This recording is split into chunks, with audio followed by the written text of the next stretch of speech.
So at this point, you have about 5 days left to decide if you want a Tesla in December of 2022, but maybe you're not ready to buy yet, or you're purchasing your Tesla in 2023. Well, I'm gonna give you 5 things that you want to know and think about moving into next year, including future price decreases, new Teslas, and when to buy in 2023. Let's go over that in this video. As always, guys, there's a lot of competition. Please subscribe. I'm trying to grow the channel so I can hopefully do this full time one day. Let's get into the video. So a lot of this has to do with the EV tax credit. It's undeniable. It's already passed, and we are still waiting, at least at the time of making this video, the IRS to give us clear notification that Tesla and which Teslas do qualify. Elon has said he expects Tesla to fully qualify. So what that means is brand new Teslas like the standard range Model Y and the Model 3 long range,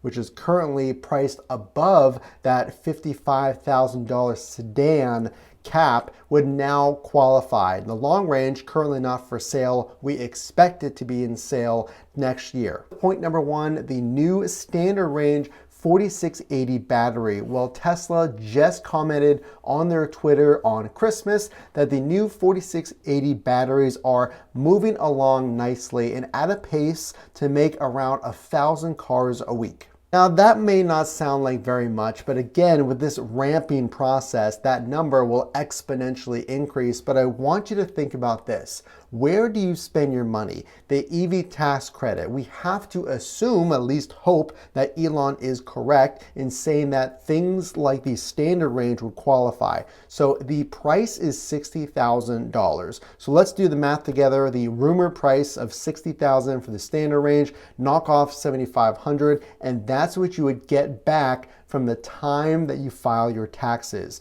So again, this credit, if you take delivery next year, you get that credit back in 2024 when you file your taxes for 23. The standard range, something to think about for next year. Do you want a lesser expensive Model Y? Let's move on to point number 2. Let's talk about the Model 3. So previously, the Model 3 rear-wheel drive, the car that I have, did not qualify, at least from initial thoughts, because the batteries from CATL, the largest battery manufacturer in China, and the majority of the battery components in this new EV tax credit must be here in North America, meaning that the previous Model 3 would not qualify. So the Model 3 rear-wheel drive, and point number 2, do you buy the rear-wheel drive expecting for that to qualify? You can look at the current price, you can knock off $7,500, and we did this exercise recently. I pay $590, and I paid $42,000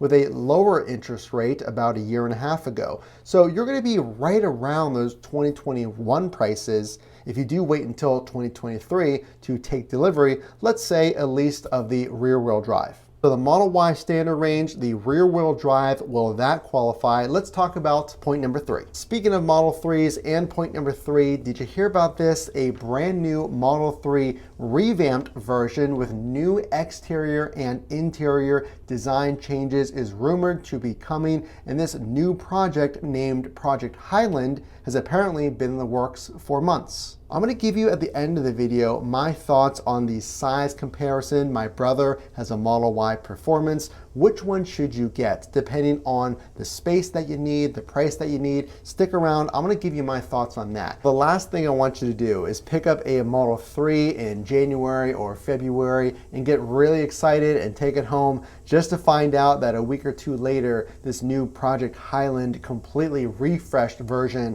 of the Model 3 comes out. Now I will say, I don't know how long you're gonna be waiting. Nobody does. We don't know when this new revamped version will come out, but it has been discussed quite often, so I very much predict that this new Model 3 will come out in 2023. Standard range Model Y, the rear-wheel drive, if you're trying to get the most affordable Tesla, will that qualify? A new revamped version of the Model 3. Now let's talk about point number 4. Point number 4, and that is Tesla prices. Well, demand is setting records right now, but there's new batteries coming out that are less expensive to make in the 4680 battery. But with demand high and material cost always being a factor, will Tesla lower their prices? So before I say anything, I want to know what you think down in the comment section below. I really do. If you have a Tesla and you love it, if there's some things you don't like about it, or what do you think about these prices? Will they come down,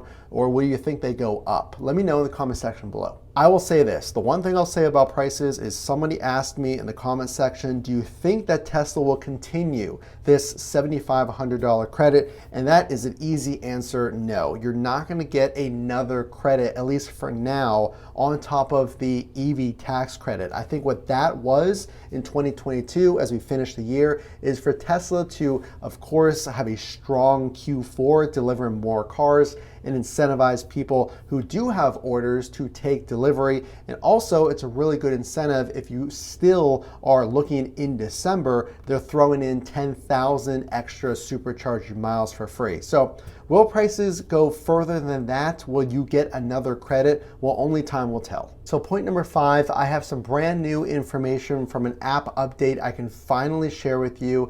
Now, I've shared it in other videos, but I think it's really important as you look at when should you purchase your vehicle in 2023. So Tesla just announced a brand new update. I can finally share my 12 months of charging cost. I can now see that in the app. I want to talk about if we can't rely on Tesla to give us any type of extra price decreases or credit, what's some extra ways to save money on your purchase? I spent around $825 or so, it's still updating from day to day, on my 12 months of charging cost. So in 2023, what I want you to do is, if you can, when you install that charger, number 1, get multiple quotes from multiple electricians found on the Tesla website, because they're going to be the ones that know what they're doing. Number 2, look at what your utilities company offers you. I know here in Pittsburgh, Pennsylvania, my utilities company gives me a small discount on my first invoice when I purchase the vehicle. It's not much, but hey, it all adds up.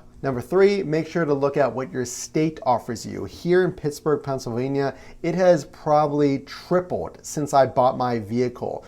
It's around $2,000 to $3,000. They offer me $750 whenever I ordered my Tesla. So make sure to check that frequently. You can find that on the Tesla website. Another way to save money as you look to buy in 2023. And number 4, I can go on, but make sure to charge if you're really conscious or concerned about price, or of course, if you just really don't mind charging on the off-peak hours. Off-peak hours here in Pittsburgh, I believe it's anywhere after 9 p.m. up until 6 a.m. So it goes without saying, off-peak is when less folks and less companies are using electricity and they charge less. So it could, in theory, cut my bill. I've done the math. It's around an extra $33 a month or $400 a year, give or take. But I did that math for you. If I were to charge all of those kilowatts per hour on off-peak hours based on what my electricity company charges, probably would have saved an extra few $100. Last but not least, I promise I'll give you a rundown on which car to buy, knowing everything, those 5 points we just spoke about. So real quick, the most popular vehicles are the Y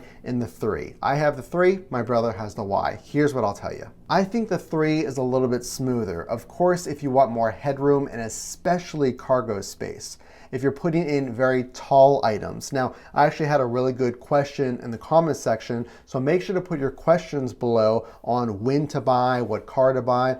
Someone was asking about golf clubs and hockey pads and these larger items. Well, if you're trying to carry things like that at the same time, a bunch of groceries, you throw in your golf clubs, whatever happens to be, probably not going to fit just based on the space that I've seen in my Model 3. Now, if you have more things, the Model Y is the way to go. If you want affordability, the Model 3, of course. If you want all-wheel drive built in with really strong performance, I would go with the Model Y. Now, my brother has the performance. It is absolutely insane, but I think you get more bang for your buck, if you will, because of the space. The acceleration is still performance grade, and the headroom. And also a really unsung hero of a Tesla, the less talked about feature in the Model Y is that really cool frameless sunroof. I have the Model 3 and it has that frame right in the middle of the glass going back. It's still really impressive. I love it. But for the full package, if you are okay with spending a little more money, I would get the Model Y. So there's a lot of channels out there. Please, please, please subscribe and drop a like. I'm trying to grow the channel. There's more competition every day, it seems. Again, if you do like this content, make sure to drop that like so I know that you're out there watching. Again, this is Matt from Frunk to Trunk. We'll see you in the next video.